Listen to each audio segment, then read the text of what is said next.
कल भी हम कहीं गए तो कुछ लोग खड़े थे कि जल्दी बहाली होना चाहिए, तो हमने कहा कि अरे जल्दी बहाली होगा, चिंता मत करो। तब आप लोग भी देख लीजिए कि जल्दी से जल्दी और शिक्षकों की बहाली हो जाए, और ज्यादा जितने भी स्कूल और बनाने हैं। अब उसके लिए तो हम लोगों ने कर ही दिया ना भाई कि सबको पढ़ाएंगे। तब तो जो कुछ भी किया, और एक और सर्वे हमने कराया 12 में हमको पता चला अब हम लोग कितने लोगों को शिक्षक और बहाल कर रहे हैं और आगे करेंगे। कितना कॉलेज, कितना यूनिवर्सिटी बढ़ाए, हर तरह का काम हम लोग कर रहे हैं। तो इसीलिए कर रहे हैं।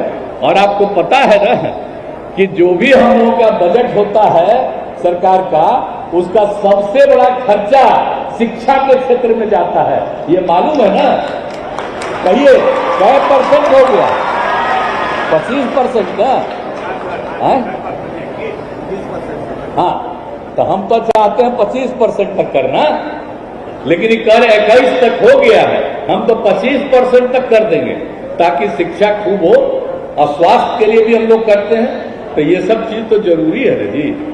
और बुनियादी चीजों के बारे में जितना हो, तो जितनी भी बात है कि ये कितना महत्वपूर्ण चीज है कि साहब जो हम लोगों के यहाँ प्रजनन दर बढ़ा हुआ है, आबादी कितनी बढ़ी हुई थी। देश में कहीं इतनी आबादी नहीं जितनी आबादी बढ़ती थी।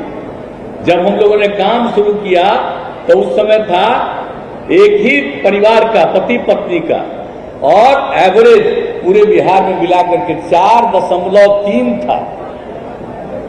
अब उसके बाद उसका अध्ययन हुआ कि अगर पति पत्नी में पत्नी मैट्रिक पास है तो देश भर का प्रजनन दर 2, और बिहार में भी अगर लड़की महिला मैट्रिक पास है तो उसका भी प्रजनन दर, जो पत्नी मैट्रिक पास है उसका भी 2। और उसके अलावे 12वीं कक्षा तक भी, इंटर तक का भी पढ़े हुए हैं। तो देश भर का था प्रजनन दर 1.7, और बिहार का था कि अगर महिला इंटर पास है और तब उसका प्रजनन दर मिला 1.6। कितनी खुशी हुई कि अब प्रजनन दर कम करने के लिए हम सब लड़की को इंटर तक पढ़ाएंगे, तभी जाकर के देश का यह। अब उसके इंटर तक पढ़ाने के लिए और लड़कियों की सुविधा के लिए कितना इंतजाम करवाए हैं, आपको पता ही न है कि हम तो सब कुछ करते ही रहते हैं। अब एक बार तो हमने शुरू किया था 18 में, मुख्यमंत्री कन्या उत्थान योजना, जन्म से लेकर के स्नातक शिक्षा तक पढ़े, उसके लिए हमने इंतजाम किया था कि हर लड़की को 54,100 रुपया दिया जाएगा। अब बाद में उसको बढ़ा करके हमने कर दिया है, अब 94,100 रुपया हो गया है कि पूरा का पूरा खूब पढ़े, आगे बढ़े। तो इस काम में हम सब लोग लगे हुए हैं।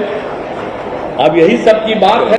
शिक्षक से, शिक्षिकाओं से, सबसे कहेंगे लड़के लड़कियों को खूब प्रेम से पढ़ाइए, और जब पढ़ाइएगा बहुत अच्छा होगा, और नहीं पढ़ाइएगा तो मतलब पूछेगी। अब हमने तो कह दिया है मंत्री जी को भी, इनको भी हमने कह दिया कि जरा देख लीजिए, जो अगर नहीं स्कूल में पढ़ाते हैं निकलवा दीजिए उनको, छोड़िए नहीं। और जब अगर पढ़ा देंगे तो उनको और ज्यादा दीजिए पैसा, ताकि खूब बढ़िया से पढ़ा दें। ये बहुत जरूरी है एक एक चीज को देखना। अरे पढ़ाइएगा तभी ना। अब पहले कितनी बहाली थी, और आपस में झगड़ा नहीं करना चाहिए, किसी भी धर्म के लोग में आपस में होना चाहिए। और अब आप देखते न हैं, पहले कहता था लड़की का अलग अलग पढ़ाई और लड़का का अलग पढ़ाई। हम तो इंजीनियरिंग कॉलेज में थे, लड़की पढ़ती ही नहीं थी, एक तो लड़की नहीं पढ़ती थी।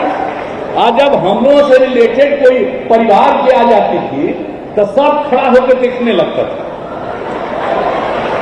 इतना कम कोई होता नहीं था। उसी समय हम लोगों ने कहा कि ना लड़की को पढ़ना चाहिए। अब इंजीनियरिंग कॉलेज में भी लड़की अब पढ़ रही है ना। अब हमने तो कर दिया कि मिनिमम 1/3 लड़की का होना चाहिए, मिनिमम 1/3। तो सब तरह से कर रहे हैं, इंजीनियरिंग, मेडिकल, सब चीजों में हम लोग करवा रहे हैं। ताकि ज्यादा से ज्यादा पढ़े। और जब सब पढ़ेंगी तो कितना अच्छा होगा। और लड़की और लड़का दोनों पढ़े रहेंगे और लड़की पढ़ी रहेगी, तेरे बाल बच्चा तो सबसे ज्यादा आप जानते ही है, जो जन्म होता है बच्चा, तो जो बच्ची और उसका भरोसा किस पर रहता है? सबसे ज्यादा मां पर रहता है भरोसा। इसलिए वो अगर पढ़ी रहेगी, खूब ज्ञानी रहेगी, तो बच्चे और बच्चियों को कितना ज्यादा सीखेगा, वो सब कितना बढ़िया से सीख लेगा। तो इसलिए बहुत जरूरी है। इसलिए शिक्षा का विकास जो हम लोग करना चाहते हैं और जितना भी काम किया है